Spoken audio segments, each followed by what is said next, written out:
Hey guys, welcome back to my channel. I'm Perry, also known as Books Aren't Boring, and today we're going to do a slightly different book than I normally would do. I already talked about this on my blog, which will be linked in the description if you haven't already checked it out, but I'm actually going to do Red Badge of Courage today. I have not read this since like 7th grade, so this is going to be kind of an experience. I wasn't able to actually reread the book because libraries are kind of weird right now, and I'm not about to just buy the book for one special occasion for making this video.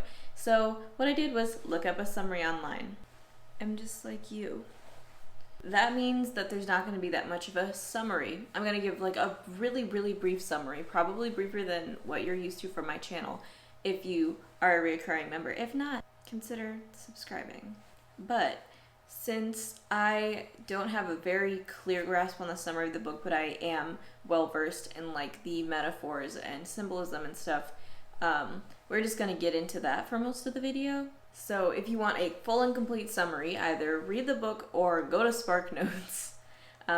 This is not sponsored, but the basic premise of the Red Badge of Courage is it's this guy named Henry Fleming, and he's at war, but he's like, he got the rose-colored goggles on. He doesn't want to see the actual realities of war and just thinks that it's beautiful, and he's going to be a hero for being part of the war. His mom was like, no, we don't want you in there, because she didn't want to like encourage him to go to war, but he said no, and now he is at war and he thinks that he should become a hero. But the problem is that war is not all it's really cracked up to be, and throughout the book he kind of like has experiences like he runs away, he discovers like the destroying of individuality that happens within the war and the battles, and then is like by the end he becomes like a completely different person. He's no longer cocky and annoying like he was at the beginning. Brief interlude. I can't tell if the exposure in the camera is like, if it keeps going back and forth between like really bright and normal. So if that happens, I'm sorry. So since this book is kind of old even to me, I'm gonna have a slightly different perspective on it. So I remember reading this book and it was kind of difficult. It was not nearly as bad as the other war novel we read, which I also discussed in my blog post, All Quiet on the Western Front, which is a totally different beast to deal with. The writing is very strong and not my kind of thing, especially not an 8th grade thing. But Red Badge of Courage was okay. Understood enough to make a class project about it, write 1 or 2 essays about it. We're good. So basically what I remember the most from Red Badge of Courage that would interest me the most is the like disromanticization of war and wartime, because during the time that, like, the book was written after the Civil War, but a lot of the books that covered war that came after the Civil War regarded the Civil War as some grand thing, that, like, everyone who was in it was a great person, they accomplished much, they're regarded as heroes, war is amazing, it makes you a better person. But in Red Badge of Courage, the author was like, actually, no. But by giving the main character that same mindset, it allows the readers to find themselves in that main character, and then as the story goes on be like, oh, and then they have the same self-discovery as the main character does, which I feel like is kind of the main point of the novel.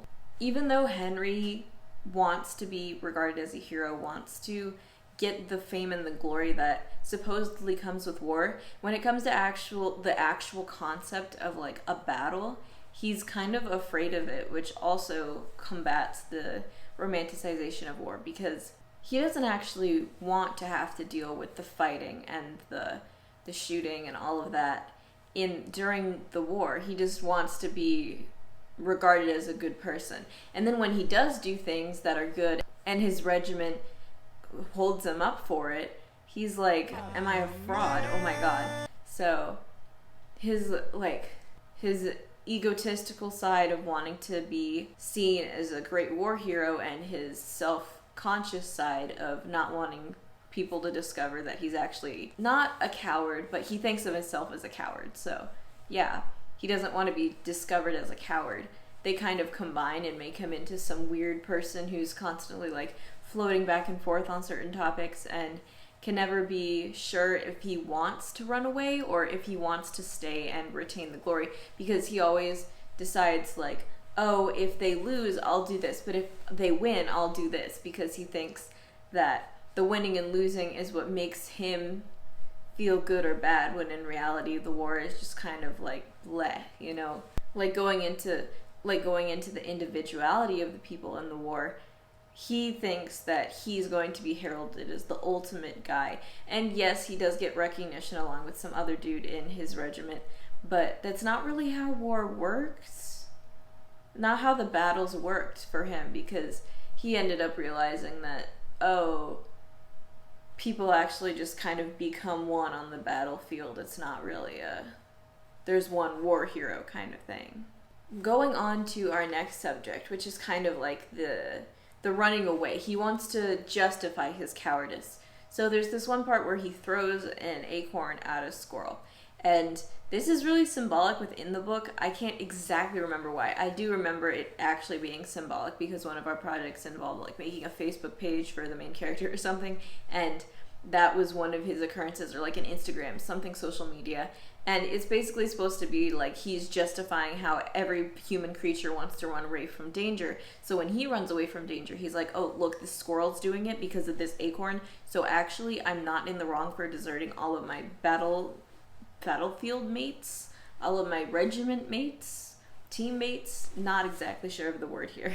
While I say that my understanding of the book is limited because of how long ago I read it, I would say that it obviously some of the messages in it stuck with me, because how else would I be making this video now if I didn't at least remember a little bit of it? But it's definitely a kind of book that I feel like at 12 or 13 years old, I would understand why I wouldn't like to read it. But now that I see the benefits in doing so, I could definitely be like, yeah, maybe I should read this book, which is what I'm trying to do for you guys who are watching. For all of the books about war out there, I'd say that this is one of the better ones because it really discusses... It's not one of the better ones because it's not totally... Okay, what I'm trying to say is that it's the better ones in terms of addressing the idea that war isn't all it's cracked up to be. All Quiet on the Western Front is better at the whole death and dying part of war. But if you just want a psychoanalysis of someone who is in war and like experiences his mindset change from being positive to war to just being like, yeah, maybe I should just be courageous on my own. That's the type of better war book I'm talking about. It would be better if it had gone a little bit more into the accuracies of the Civil War. I discussed this. I wrote about this in an essay that we had to do once, and I was like the Civil War versus what the book was actually like, but I'd say it's still pretty decent. It's not really something that downgrades the book from its original status. Obviously, it's still held in high regard. There are definitely some points in the book where you're like, why is the main character so stupid? But also you can kind of be like, oh, he's still just a kid, so I can relate to him. If you're a kid reading it, then of course you can be like, yeah, I relate to him. I could do what was in the situation, even if you're 13. Pretty sure Henry is not 13, but that's not the point here. Obviously, if you're an adult, it will be slightly different. I think there's still valuable messages that could be taken from the book, even if they're not totally applicable today.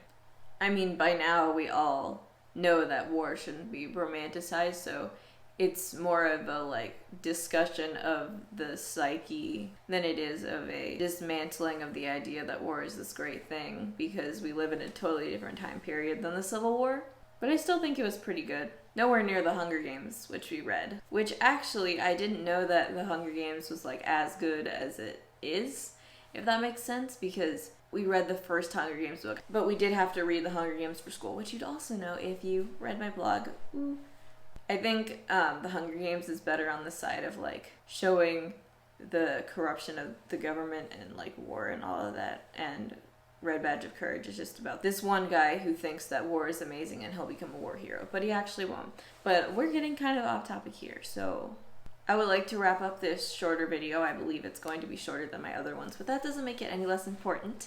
So thank you for watching. I'd just like to say that Red Badge of Courage is important. I don't know where it lies in like actual school curriculum, but if you do have to read it, try to enjoy it, or at least enjoy the ideas of it, because the writing might be a little because the whole the whole story revolves around a battlefield scenes and like being in nature, and if that's not your type of narrative storytelling, then that totally makes sense. But there are some things that you can take away from it, such as the development of the character from being high and mighty to becoming like less self-centered basically, and the idea, like the ideas of nature that the book throws around. I just think that there are ways you can enjoy this book. So thank you for watching again. If you want to see more videos like this, please make sure to like and subscribe. Leave any ideas you have for more videos in the comments below. I'm trying to get Brave New World from the library, but it might not come for a little bit because so many people like that book for some reason, which makes sense. It's one of my favorite school required books also, so that should be fun. See you next time. Bye!